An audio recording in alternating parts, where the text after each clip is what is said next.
اور چھٹا سجدہ پارہ نمبر 17 میں ہے، سورۃ الحج ورس نمبر 18 ہے، اور ساتواں سجدہ جو ہے یہ پارہ نمبر 19 میں ہے، سورۃ الفرقان اور ورس نمبر 60 ہے۔ آٹھواں سجدہ جو ہے یہ پارہ نمبر 19 کے اندر ہے، سورۃ النمل ہے، ورس نمبر 26 ہے اس کی، اور نواں سجدہ پارہ نمبر 21 میں ہے، سورۃ السجدہ میں ہے، اور یہ ورس نمبر جو ہے 15 ہے۔ 10واں سجدہ جو ہے یہ پارہ نمبر 23 میں ہے، سورہ صاد ورس نمبر 24 کے اندر آتا ہے۔ 11واں سجدہ پارہ نمبر 25 میں ہے، سورہ حامیم سجدہ اور ورس نمبر 38 ہے اس کی۔ 12واں سجدہ جو ہے یہ 27ویں پارے میں آتا ہے، سورۃ النجم میں ہے اور ورس نمبر 62 ہے۔ 13واں سجدہ جو ہے یہ پارہ نمبر 30 میں، سورۃ الانشقاق اور ورس نمبر ہے اس کی 21،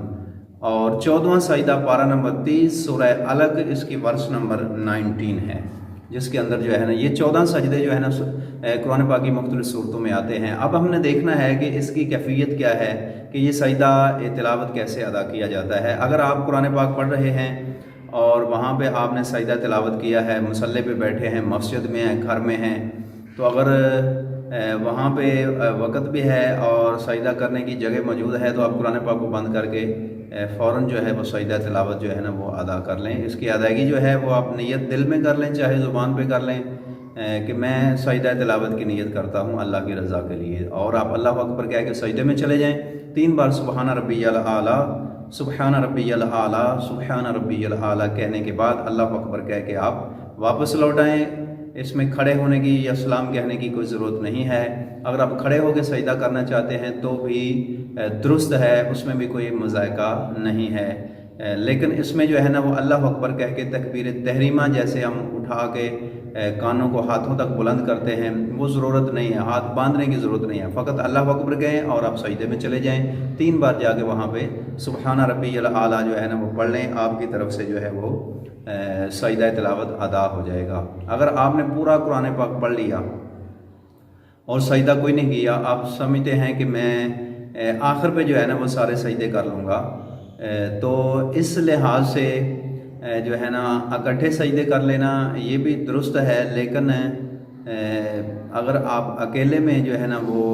1 بائی 1 کر کے سجدہ کرتے ہیں تو یہ زیادہ اولیٰ ہے، زیادہ بہتر طریقے سے جو ہے نا وہ اس کی ادائیگی ہے، کیونکہ سجدہ واجب ہو گیا ہے۔ تو بعض روایات میں آتا ہے کہ اس کو چھوڑنے والا گناہ گار نہیں ہوتا، اور بعض میں اس کی تاکید بھی آئی ہے۔ اور اگر امام کے پیچھے مقتدی ہیں اور امام نے سجدہ تلاوت والی آیت جو ہے نا وہ تلاوت کر دی ہے، تو اب کیا کرنا ہے،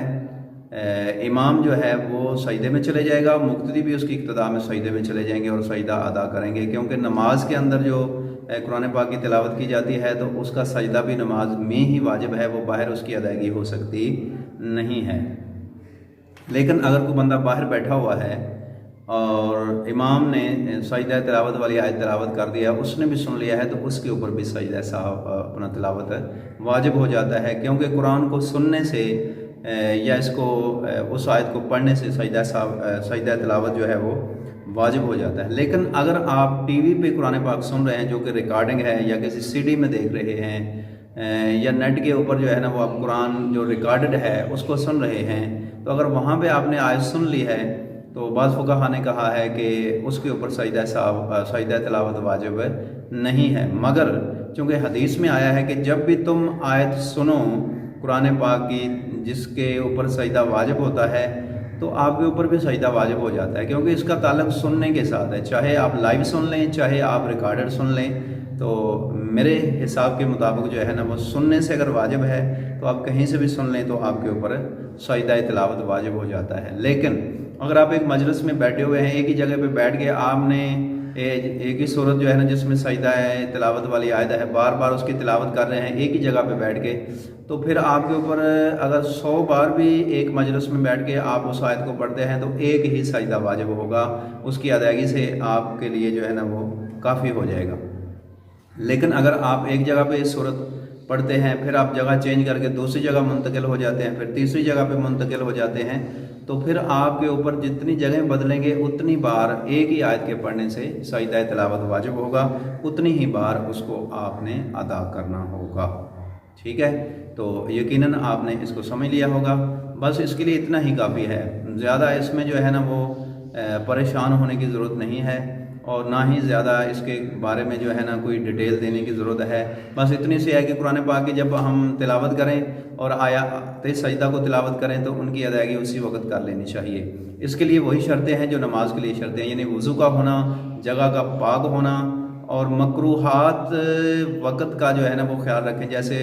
زوال کا وقت ہے،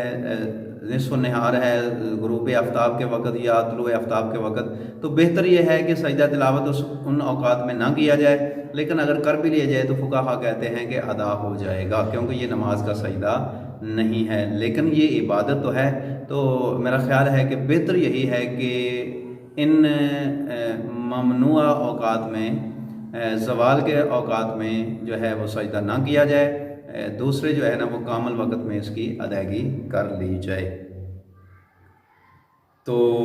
اس کے ساتھ اگر کوئی بندہ باوضو نہیں ہے، حافظ قرآن ہے، وہ قرآن پاک کی تلاوت کر رہا ہے مسجد میں، یعنی کہ وہ سفر کر رہا ہے، گاڑی پہ بیٹھا ہوا ہے، یا باہر گھوم پھر رہا ہے، کہیں جنگل میں ہے، کھیتوں میں ہے، کہیں اپنی شاپ پہ بیٹھا ہوا ہے، کہیں بھی ہے، اگر اس نے وہاں پہ یہ قرآن پاک کی آیت تلاوت کر دی تو اس کے لیے اسی وقت جو ہے نا وہ سجدہ تلاوت واجب نہیں ہوگا، بلکہ جب وہ وہاں سے فارغ ہوگا، گھر پہنچے گا یا اس جگہ پہ پہنچے گا یہاں وضو کر سکے اور وضو کر کے سجدے کی ادائیگی کر سکے تو وہ اس کے لیے زیادہ بہتر ہے۔ اس لیے سجدہ تلاوت جو ہے اس کی کرنے کی جو ہے نا وہ یہی کیفیت ہے اور یہی طریقہ ہے کہ آپ اللہ 3 بار یعنی سبحان ربی الاعلیٰ کہیں، اور اس کے بعد اللہ اکبر کہہ کے آپ واپس آ جائیں، اور سلام کہنے کی بھی ضرورت نہیں ہے، آپ کی طرف سے سجدہ تلاوت ادا ہو چکا ہے۔ امید ہے کہ آپ نے ان کو اچھے طریقے سے سمجھ لیا ہوگا۔ اللہ تعالیٰ ہمارا حامی و ناصر ہو اور ہمیں دین کے سمجھنے کی توفیق عطا فرمائے اور اس کے اوپر عمل کرنے کی بھی توفیق عطا فرمائے۔ وما علیہ الا البلاغ المبین۔ السلام علیکم ورحمۃ اللہ وبرکاتہ۔